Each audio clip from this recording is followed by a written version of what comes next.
Berkatilah Indonesia tercinta, berkati bangsa dan bangsa.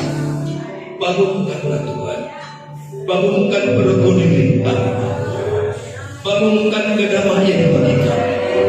Berkati semua gereja-gereja, supaya semua gereja menyatakan kebenaran firman dan hidup kami hidup dalam firman-Mu. Bapa di surga berkati Presiden Bapak Jokowi. Tuhan, hikmat yang dari memberkati, hikmat yang dari menyertai bahwa firman Tuhan.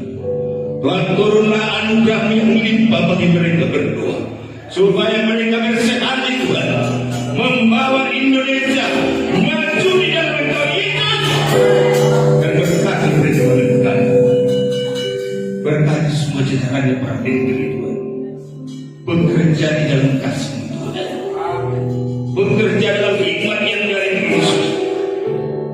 Berkati juga Tuhan TNI dan Polri Yesus, bersihati mereka, saling menguatkan, saling menunjukkan Tuhan, supaya kami aman sentosa Bapa di surga.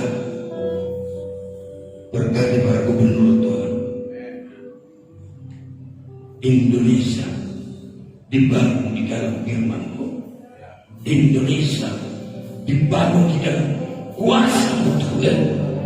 Sekalipun mereka sukir, Engkau Tuhan melawan mereka. Tuhan, nama Tuhan ditinggikan, sebagaimana Kristus Engkau memakai mereka membangun Allah. Demikian juga bangsa kami ini, semua bagi Tuhan dalam kasih. Berkati para bupati Tuhan di dalam kasih Tuhan, supaya mereka menjalankan pemerintahan di setiap kabupaten dalam tuntunan Tuhan. Bapak di surga berkati juga seluruh bakal camat Tuhan, baik kepala desa, baik lurah, kepala lorong Tuhan, bahkan RT Tuhan. Berkati Tuhan, dan dengarkanlah setiap doa-doa gereja-Mu Tuhan, baik Indonesia ini maju terus, supaya Indonesia ini Tuhan menyatakan kebenaran-Mu terus. Secara khusus Tuhan, perekonomian kami naikkanlah Bapa, naikkanlah Bapa, naikkanlah Tuhan, dan semua kami anak-Mu menikmati kemurahan-Mu dalam nama Yesus, dan bersyukur pada Tuhan. Engkau Allah pada berkati. Amin.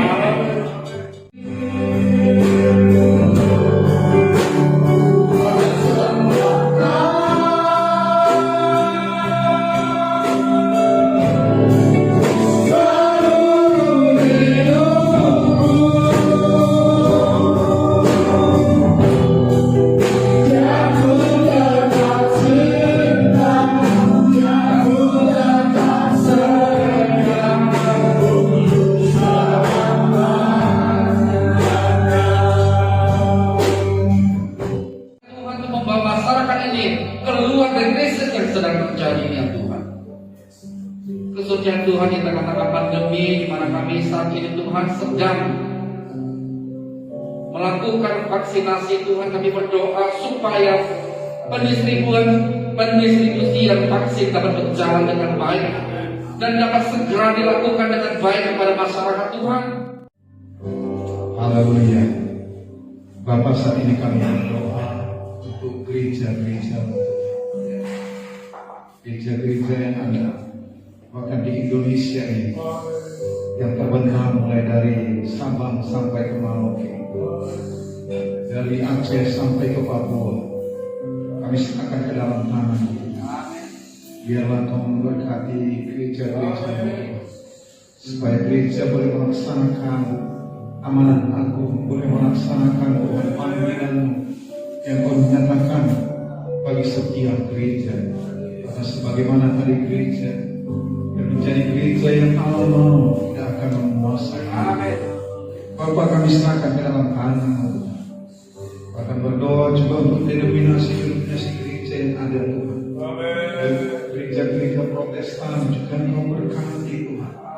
Gereja-gereja Pentakosta, gereja karismatik, juga semua gereja Tuhan, kami juga serahkan ke dalam tangan. 10, 9, 8, 7, 6, 5, 4, 3. Jangan lupa tolong di subscribe dan ketik loncengnya. Terima kasih.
Kasih-Mu sempurna tak terbatas.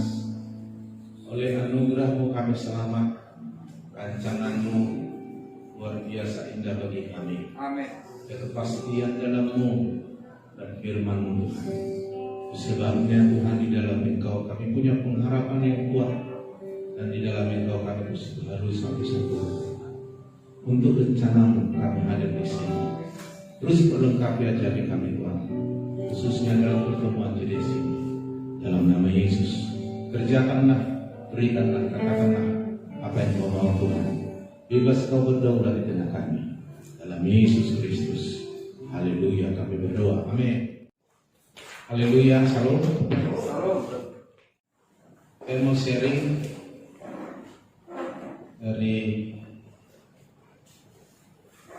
firman Tuhan dan bagaimana saya berjalan bersama Tuhan, kita boleh saling menguatkan. Amin. Tujuan persekutuan harus saling memperlengkapi, menguatkan. Maka kita punya moto di PGK. Apa moto kita?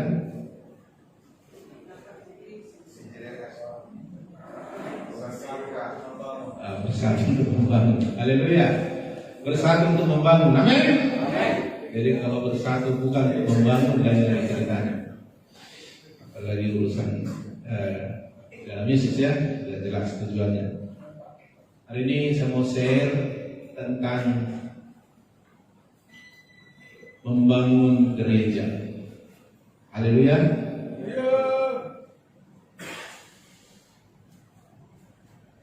Akhirnya fokusnya, setelah kita dipanggil Tuhan, kita harus dibangun sebagai gereja.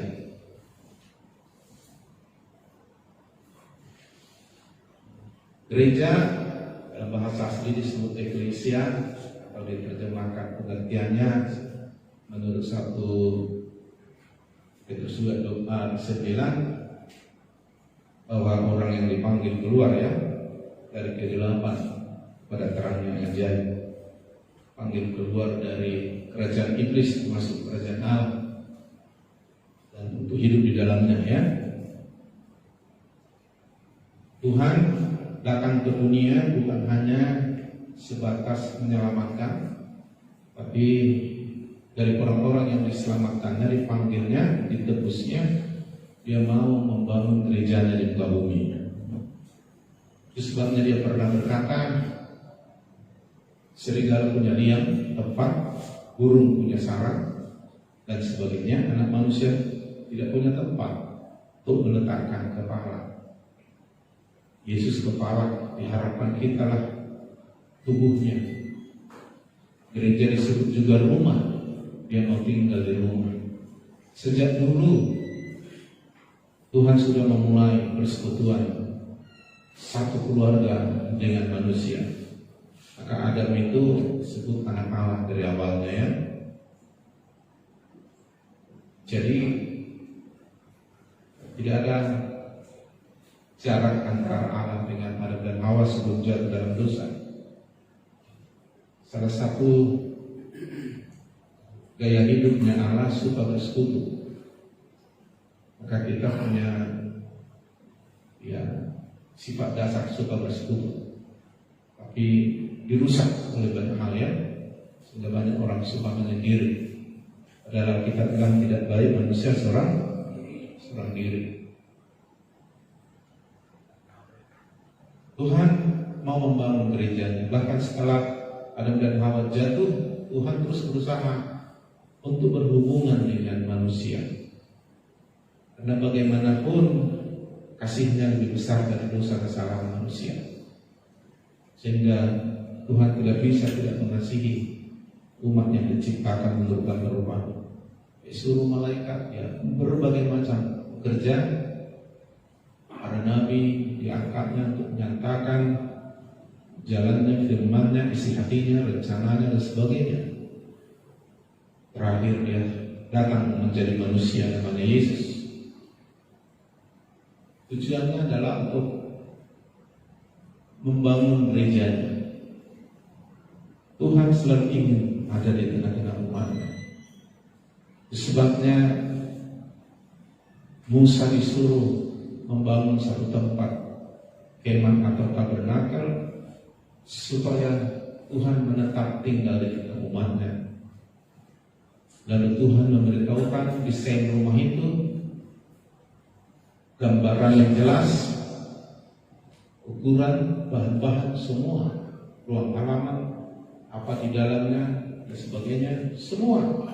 Ruang suci, maha suci, dan Tuhan hadir di ruang maha suci 24 jam sehari dan seterusnya. Tujuannya supaya manusia terus boleh terhubung dengan Tuhan. Tabernakel gambaran kerinduan Tuhan untuk membangun gereja dari muka bumi. Haleluya. Dan begitu juga Daud, Salomo juga mendapat inspirasi. Dia bangun walaupun Tuhan bilang tidak bisa kita bangun rumah bagi dia. Tetapi Tuhan berkenan memang dengan tempat itu, tetapi tempat yang dibangun manusia itu hanya gambaran. Tabernakel itu gambaran. Yang sesungguhnya gereja. Dan jangan salah mengerti, gereja itu bukan gedung, bukan sekedar kumpulan persekutuan. Gereja itu bukan organisasi. Gereja berorganisasi iya, gereja punya gedung iya. Organisasi dan gedung itu memang kebutuhan kita. Tetapi Tuhan mau gereja. Gereja itu adalah kita, orang-orang percaya yang terus. Tapi kadang-kadang dalam perjalanan saya melayani mulai tahun 1983, orang kehilangan esensi dalam membangun gereja. Saya mau berbagi setelah sekian lama saya melayani, makin kesana makin kesini, makin sadar saya ya. Tadinya ada ambisi ingin bersaing, itu besar gedungnya, banyak orangnya, begini, wah. Saya kehilangan esensi itu. Akhirnya lama-lama saya bertumbuh dalam Tuhan, iya juga ya. Dan Tuhan perintahkan saya kembalikan kepada esensi itu. Nah, ini yang mau saya sharingkan. Mungkin Pak Gembala sebagian di sini sudah paham, tapi apa salahnya kita saling melengkapi. Haleluya. Yang jelas gereja itu adalah orang-orang percaya.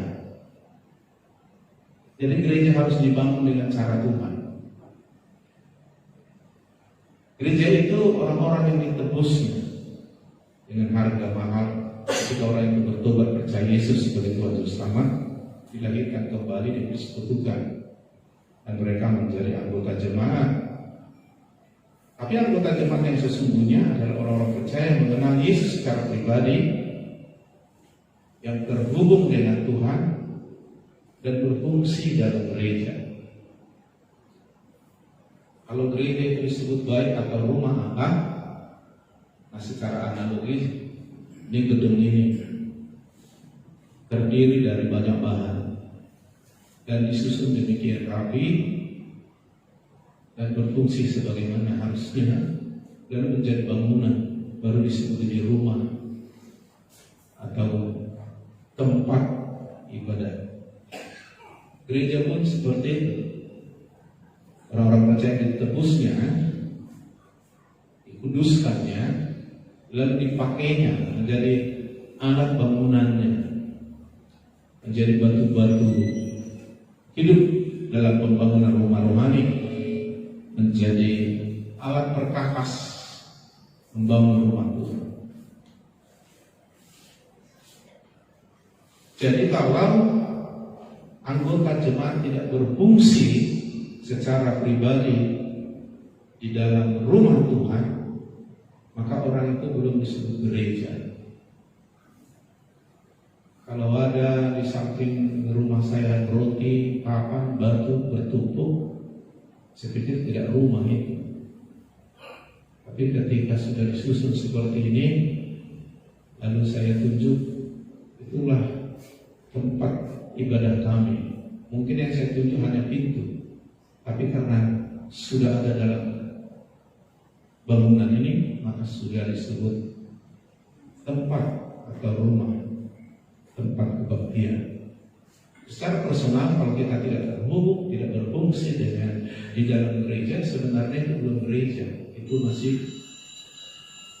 batu atau bahan bangunan. Haleluya.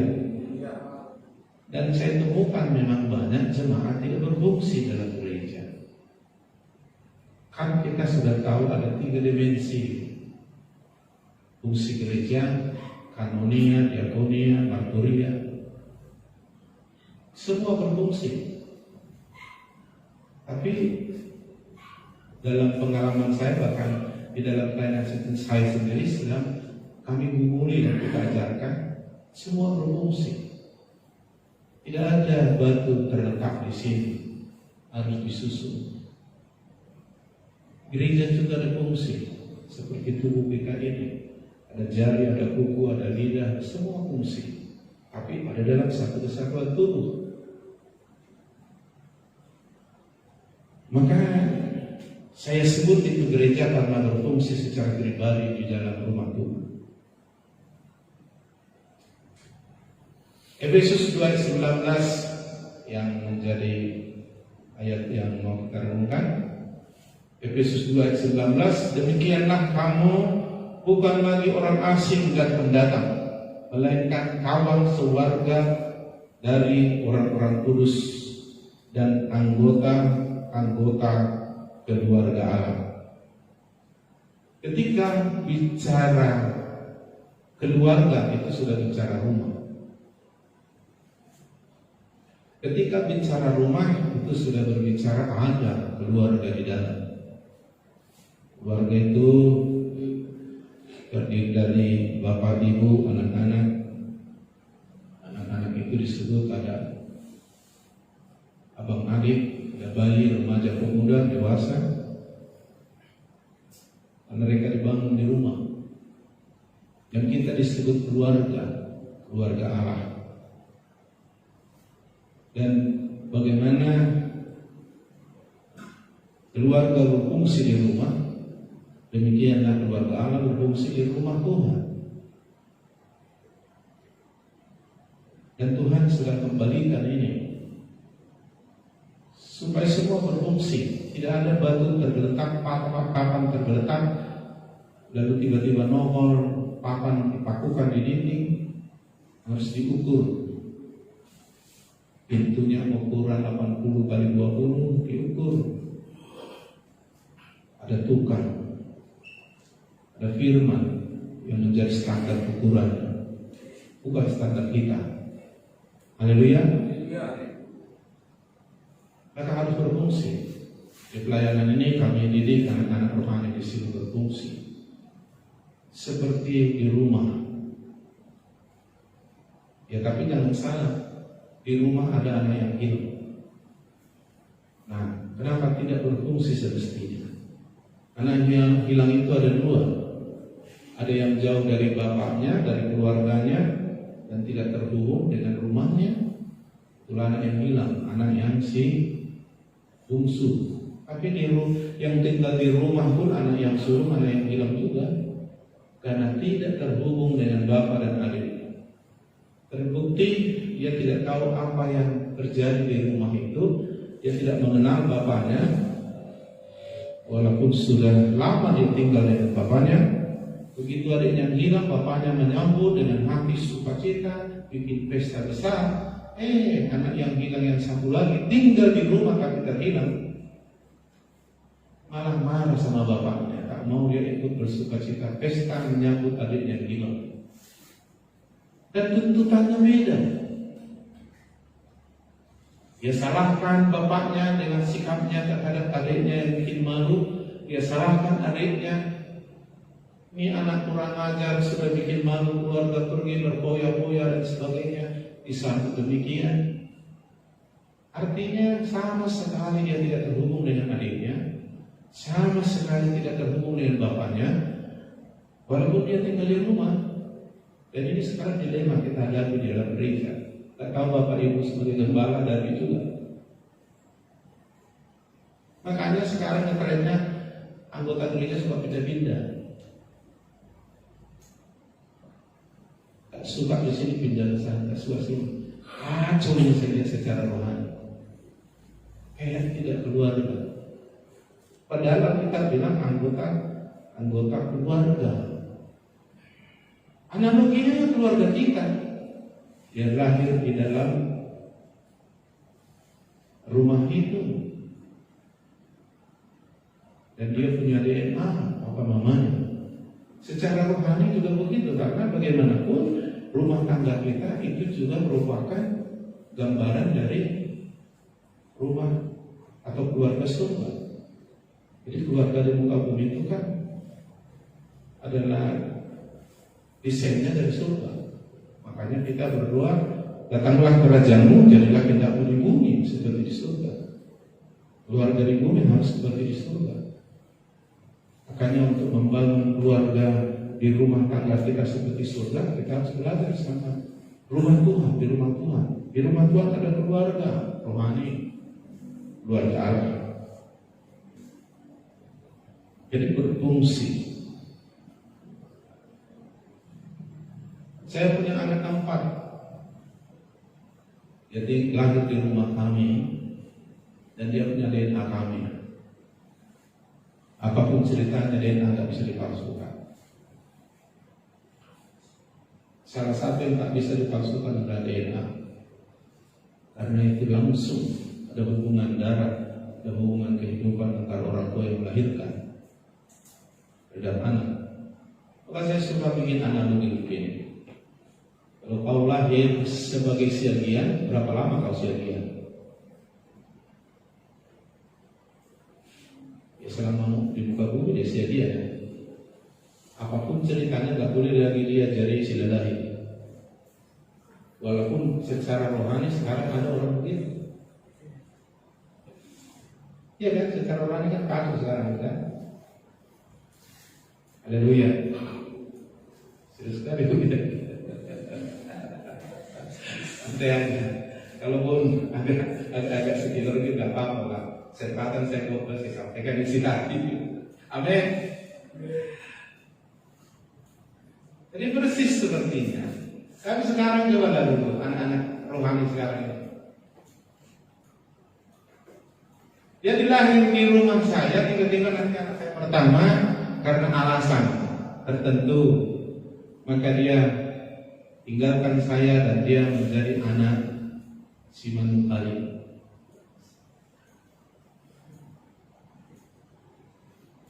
Dan dia bilang, oh papa, kebetulan dia diterima. Dan ada sesuatu hal yang tidak, dia akan pindah lagi. Tiba-tiba dia anak Ciboro. Ya tahu berapa kali dia nanti pindah. Maka tegas sekali Rasul Paulus bilang, banyak pengajar di antara kamu, tapi akulah bapakmu. Tapi aku tahu apa maksudnya Paulus di situ.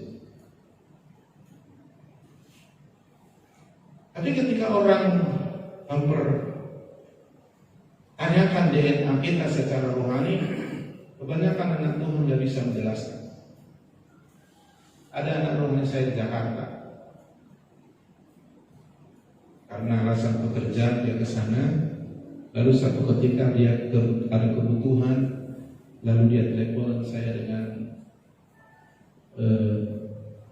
waktu yang cukup lama. Lalu dia bilang, kok nyambung kalau sama bapak maunya? Ya nyambung lah kalau anak saya. Aku tanya lalu Paus, bapak rohani siapa?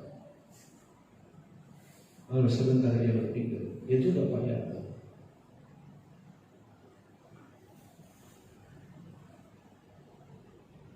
Jadi gereja harus seperti desainnya Tuhan, nggak boleh suka-suka kita.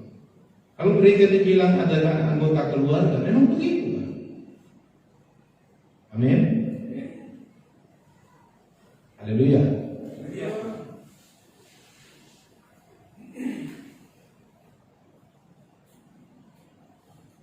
Dulu saya memang ada sedikit dulu tahun-tahun 90-an agak suka kalau anggota gereja orang pindah sama saya.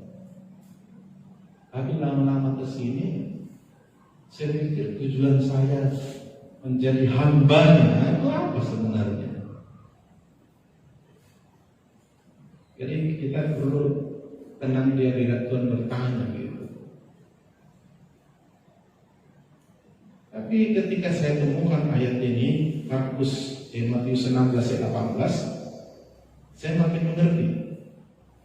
Matius 16 ayat 18, dan aku pun berkata kepadamu, engkau adalah Petrus, dan di atas batu karang ini aku akan mendirikan jemaatku, dan alam maut tidak akan menguasainya. Dengan artian aku yang menguasainya.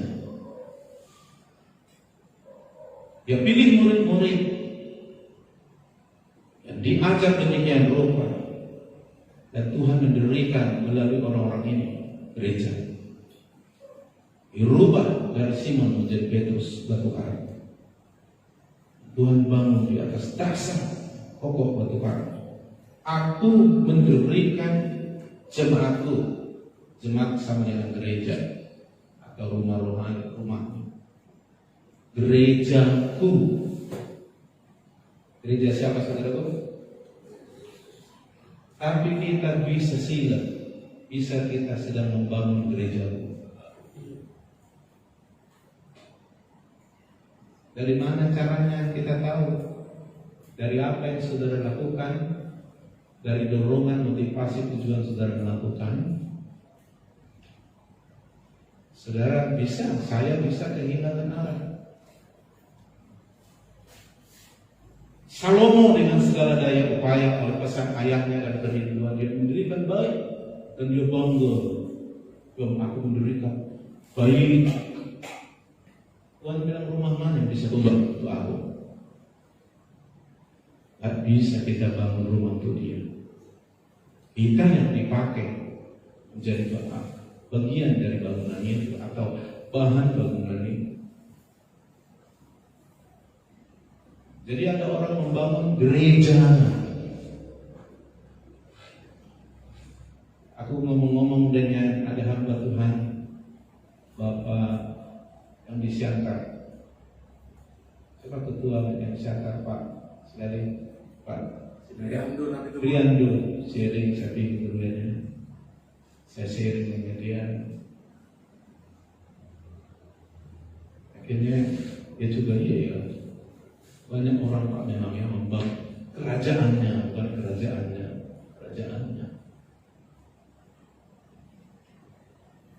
Desain membangun tempatnya Tuhan di tengah orang Israel namanya tabernakel ini tidak ada konsep manusia.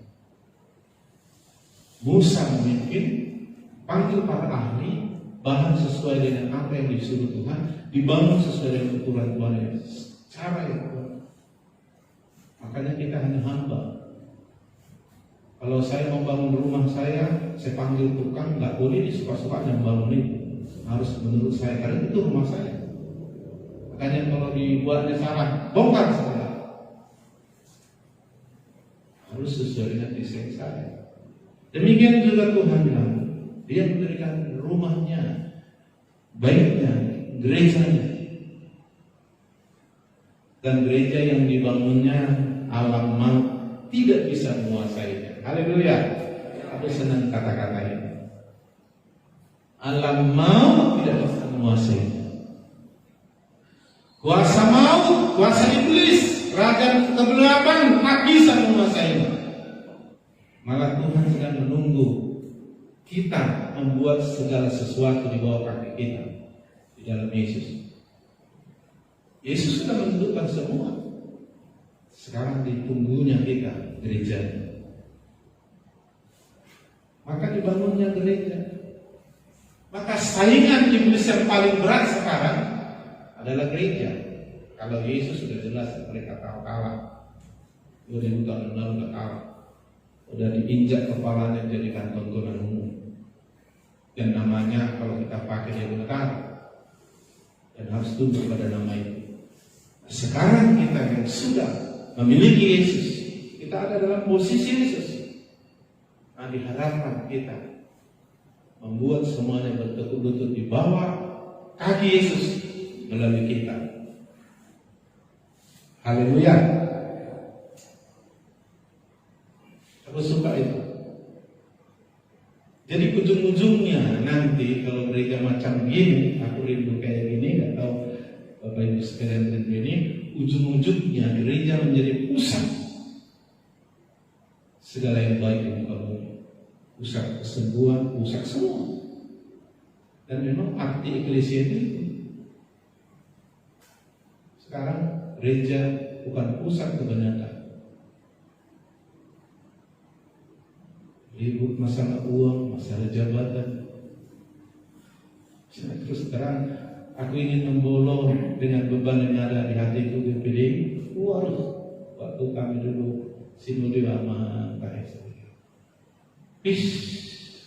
Kebetulan banyak pendeta-pendeta ini, maaf, sudah terlatih di dunia politik, mainkan juga di gereja politik. Aman.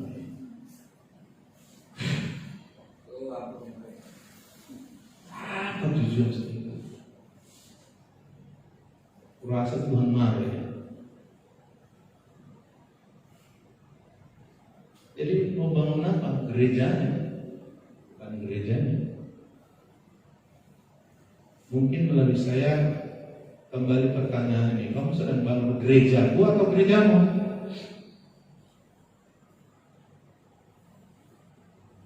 Maka seorang pemimpin harus menjadi seorang visioner. Kenapa? Harus melihat dulu lah. Sekarang orang kan ada murid saya saudara, termasuk muridnya Pak Omson juga itu, kami juga mengajarnya itu. Sama STH dia. Sama yang mau bangun gerejanya, bukan gerejanya Tuhan. Alam maut tak bisa menguasainya. Coba bayangkan sekarang di gereja ada Pak Ganda, ada datu. Di Rantau Perapat ini ada pendeta pergi ke dukun karena istrinya sakit. Bayangkan dulu. mereka bilang mereka gereja.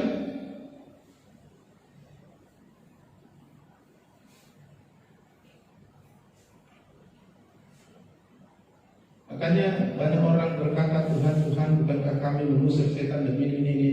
Tuhan tolak.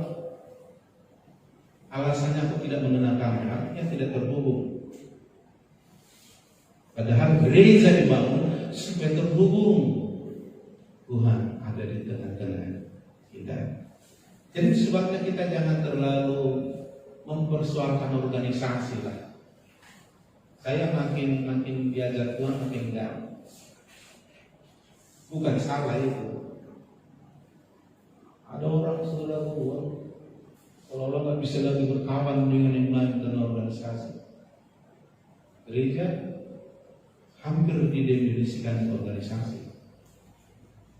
Ada lagi orang suka posting di Facebook.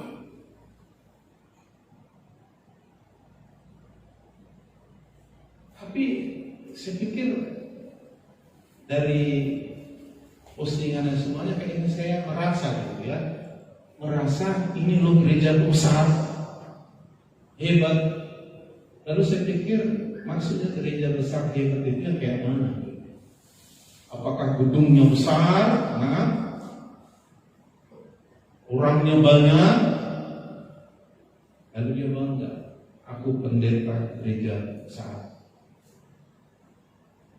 Nah dari situ udah bisa dikit-dikit nanti kehilangan esensi gereja. Besarnya yang mana gitu? Pernah saya ngobrol atau memberikan firman Tuhan di sinode kami, dihadiri semua pendeta. Saya bilang tentang kualitas rohani bayi, pemuda, remaja, dewasa. Dan sekarang kan kelakuannya bayi, kelakuannya pemuda, remaja, dewasa, apa yang mereka kerjakan, bagaimana hidupnya. Dan ada seorang yang dulu mengatakan senior, memang kebetulan di atas saya, pengurus pusat, dan gedungnya, jemaatnya betul juga Pak Manongir. Kenapa betul Pak? Iya juga memang, untunglah aku dengar ini. Cuma aku banyak kami bayi semua. Hebat Bapak. Kok Bapak bilang hebat? Hebat lah. Istri saya dulu waktu membesarkan bayi kami udah susah. Kadang-kadang aku tidur dimarahin. Oh tidur aja, lihat anak ini. Tapi Bapak bisa lebih 100 bayi ya Bapak di hari. Kan hebat kan? Memang luar biasa berangkat puasa hikmat Tuhan bagi gembala. Bisa menggembalakan 50 bayi. Ibu-ibu 5 bayi bisa sekaligus kembar itu. Tapi pendeta luar biasa karunia memang. Bisa 50, bisa 100, bisa 200 bayi. Besar kami. Luar biasa memang Tuhan ya.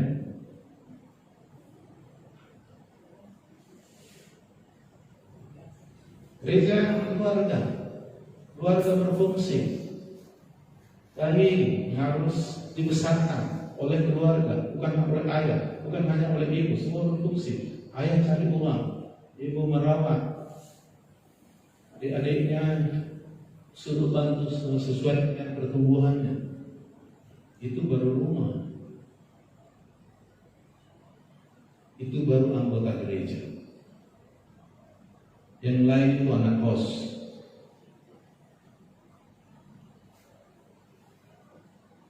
Haleluya. Jadi kalau kami sebut simpatisan. Tapi yang jelas keluarga tidak ada anak kos. Semua anak kandung. Amin. Dan harus berfungsi. Itulah makanya kenapa kok Tuhan ajar kita di dalam Timotius harus lulus dulu memimpin keluarga baru jemaat katanya. Oh iya. Karena memang konteksnya gereja itu keluarga. Bagaimana kamu bisa memimpin jemaat kalau tidak bisa memimpin jemaat? Bisa memimpin jemaat kalau belum bisa memimpin keluarga. Benar juga ya. Jadi sejak awal dulu saya kenali. Dulu pembimbing saya diajarkan, ada disebut pelajaran kami hidup berjemaah. Diajarkan dulu oleh Bapak Ferry Sihombing sama kami dan senior di Bandung dulu. Ajar kami, oh iya, untung saya dari dulu. Jadi kami diajarkan dulu dari keluarga juga.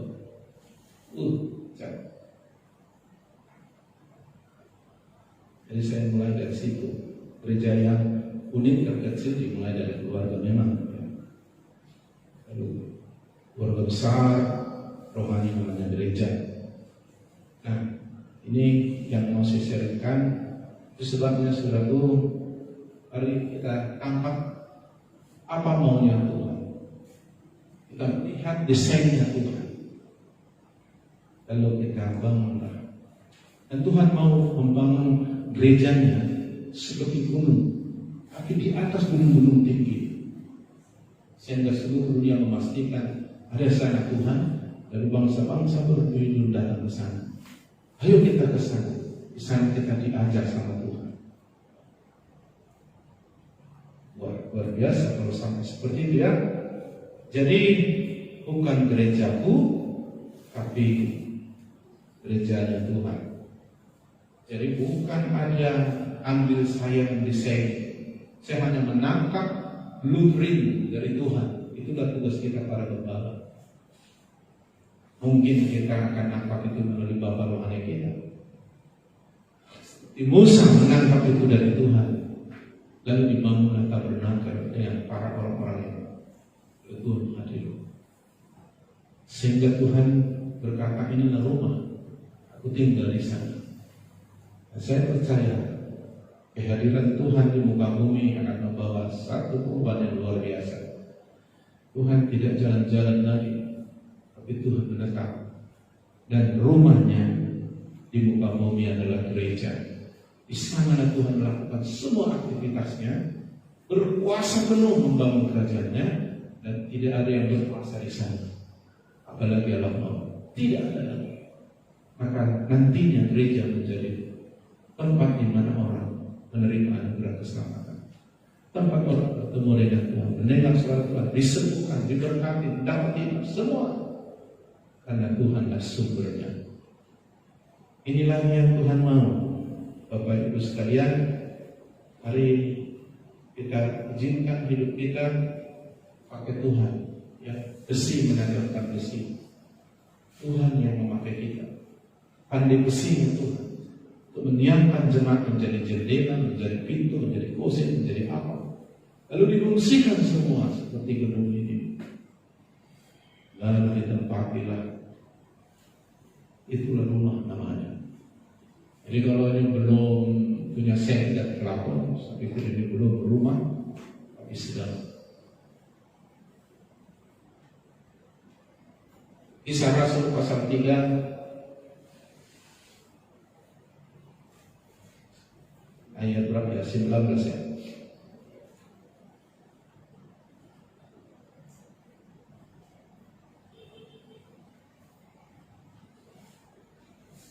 Kalau Tuhan punya kerinduan datang, dan kenapa dia belum datang? Ayat 21. Alasannya melihat di sini. Kristus itu harus tinggal di surga sampai waktu pemulihan segala sesuatu. Pemulihan itu dimulai di gereja. Karena di gereja ada Tuhan sang pemulih. Tidak akan ada yang pulih pribadi kita kalau bukan di rumah. Jadi rumah segala-galanya. Banyak jemaat ini saya ajak, ini rumah. Rumah tangga itu tempat mempraktikkan apa yang kita belajar di rumah ini. Bapak-bapak, kau belajar di sini bagaimana gaya hidup seorang bapak dari Tuhan. Praktikkan di rumahmu sebagaimana bapak. Ibu-ibu belajar kau bagaimana hidup sebagai ibu di rumah ini. Praktikkan jadi ibu di rumah. Sebagai anak di rumah ini. Rumah itu tempat kau kau mempraktekkan, tapi di rumah rohani gereja kau mendapat semua dari Tuhan. Karena rumah tangga harus merupakan presentasi dari rumah atau keluarga surgawi. Jadi ada hubungan antara rumah tangga dengan rumah rohani tentunya. Jadi pemulihan dimulai dari rumah. Anak yang hebat dilahirkan oleh rumah tangga.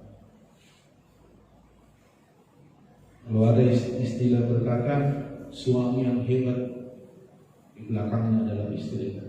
Artinya itu fungsi dari rumah. Alkitab bilang keturunan orang benar perkasa di muka bumi, itu bicara keluarga. Jadi kalau gereja tidak dipulihkan, apa yang terjadi? Kalau gereja tidak berfungsi, apa yang terjadi dengan pribadi-pribadi ini semua?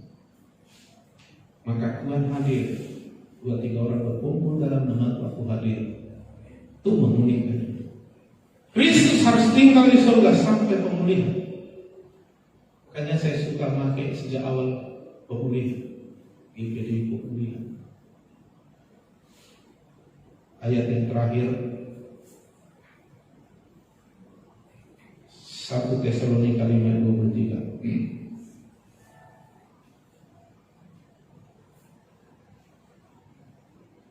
5 ayat 23. Saya bacakan begini. Semoga Allah damai sejahtera menguduskan kamu seluruhnya, bukan sebagian, seluruhnya. Maksudnya apa? Dan semoga roh, jiwa, tubuhmu terpelihara sempurna dengan tak bercacat pada kedatangan Yesus Kristus Tuhan kita. Dia harapkan kalau dia datang, roh, jiwa, tubuh kita terpelihara sempurna, tak bercacat. Itu artinya pemulihan. Pemulihan artinya kan kembali kepada bentuk semula. Dulu kita diciptakan menurut gambar rupa Allah. Tuhan mau memulihkan kita kembali kepada gambar rupa Allah, atau dalam bahasa lainnya menjadi seperti Yesus. Itu bisa terjadi di rumah. Karena di rumah ada Tuhan. Rumah sumber pengajaran. Ya makanya saya nggak terlalu sering selama pandemi itu, nggak terlalu sering saya online orang. Enggak. Walaupun memang kita harus ikuti protokol kesehatan, terlalu suka karena nanti kalau kita biarkan jemaah itu, ya udahlah ibadahnya kami pakai di rumah, pasangnya TV kan, putarin. Teknologi hanya membangun, itu pun harus hati-hati. Dan bukan itu bersekutu 2-3 orang. Pemulihan itu artinya sampai nanti kembali manusia itu, dikatakan sini roh, jiwa, tubuhnya terpelihara sempurna, tak bercacat. Tuhan yang bisa lakukan itu di mana? Di gereja. Gereja yang mana? Yang Tuhan bangun. Siapa yang membangunnya? Tuhan. Pakai saya dan saudara, khususnya pemimpin. Saya dengar saudaraku ada orang asal panggil khotbah, banyak uang bisa bangun gereja.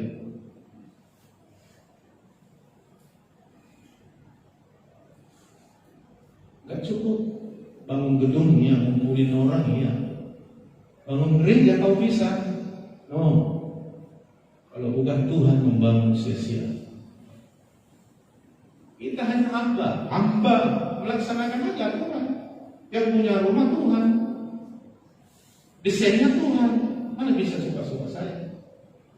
Makanya hanya kita suka-suka Tuhan. Firman Tuhan mutlak. Kalau udah bicara firman Tuhan, maka gereja dioperasi. Kalau bicara panitia bolehlah dioperasi. Haleluya. Sekarang Tuhan udah gak berkuasa penuh gara-gara adik-adik.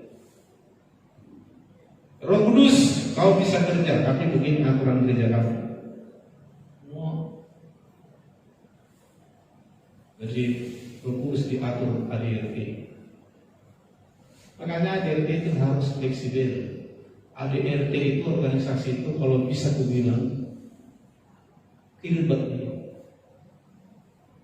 Cuma kalau masuk anggota yang baru, kirbatnya harus baru, kalau enggak bisa. Sekarang berbatasi Roh Kudus nggak bisa bergerak. Ada di YouTube saudaraku, orang dia menginjil, pakai Tuhan dia menginjil. Jadi banyak orang bertobat, mencarakan hidupnya. Lalu Roh Kudus menjamah dia, gemetar dia mulai keluar pelan. Baru pertama kali dilarang, jangan ribut, diam.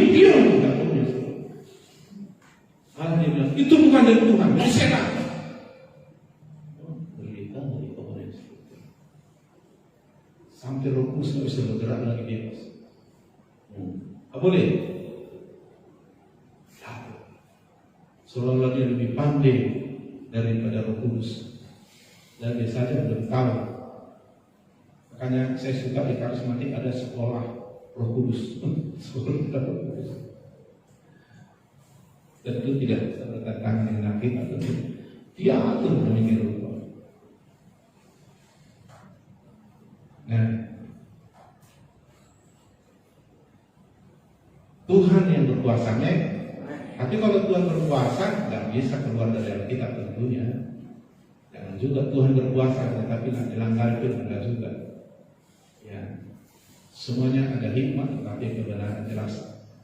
Dan mari apa yang saya bagikan ini, saya percaya, nah bapak-bapak di sini para gembala ini, tahu udah kemana nih nanti? Saya terangkan di sini bahwa udah nangkap sana kan? Saya gitu. Kalau orang khotbah di khotbah kan sini kena, saya dapat ini. Itulah hebatnya kalau bersekutu. Iya, nangkap. Sampai terangkan 5 dapat. Iya ya, gitu. Nah itu hebatnya bersekutu. Kalau sendirian, apalagi hanya belajar dari Google. Sudah salah masalah itu. Terus hati-hati juga karena yang ini lihat dan kamera itu yang dia ada kan apa begitu gitu kan, main orang seperti itu kan. Iya, seolah ada hamba Tuhan serba tahu segala macam, serba tahu. Kita hanya ingin tahu, padahal yang spesifiknya keinjilan, tapi kita hanya tentang Roh Kudus serba tahu ya, tidak ada yang serba tahu. Masing-masing punya karunia tapi harus saling melengkapi. Amin. Jadi dijauhkanlah mentang-mentang udah senior, udah sukses tanda kutip, serba tahu. Ada hamba Tuhan sekarang itu serba tahu, ya kan? Ada dua senior ikut pelayanannya serba tahu dia. Jadi begitu ada yang dia belum tahu langsung bilang sesat itu. Semua disesatkan. Ada lagi hamba Tuhan, pendeta, nabi, palsu. Semua disebutinya, Kenneth Hagin, T.B. Joshua, Benjamin, semua disesatin. Ini bagaimana? Apa dia serba tahu semua gitu. Dokter aja hanya spesialis penyakit dalam, nggak bisa semua spesialis. Ada nggak dokter spesialis THT, spesialis dalam, semua dia nggak ada itu. Paling hebat dua spesialis penjari. Ini spesialis dalam, mungkin spesialis apa ya kan? Dokter gigi aja satu kan, nggak ada lagi spesialis gigi apa gitu ya. Haleluya. Ya cenderung yang udah senior ini hati-hati, ditanya jemaah serba tahu ya. Kalau nggak tahu ya benar nggak tahu dan belajar sama yang udah tahu. Amin. Haleluya. Haleluya. Saya tahu karena ini para gembala jadi makanannya keras-keras lah. Haleluya. Amin. Sama bayi yang enak-enak lah ya kan. Yang ini ajaran kebenaran keras-keras. Gitu kan. Amin. Mari kita berdoa.